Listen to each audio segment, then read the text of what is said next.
Ay guys, maulan day nga semana ninyong tanan no. So, tara guys, padayon ta sa atong Panday Marathon. Pasensyahe lang yun kung sagta na lang ko maka-upload na busy ra jud ko guys. So sa wakas guys no, napatindog na jud nako ang upat ka poste.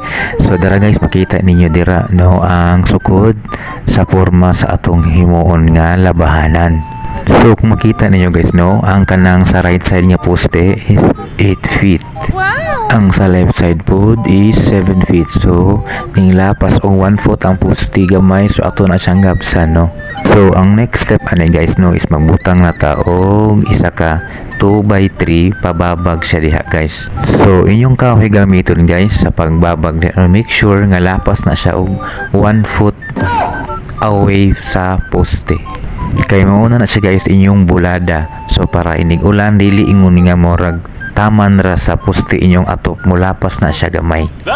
So after ani guys no, cut na ta, magbutang na atong kahoy nga pambabag. So atangi ang next video diri lang sa Kukuto. Bye bye.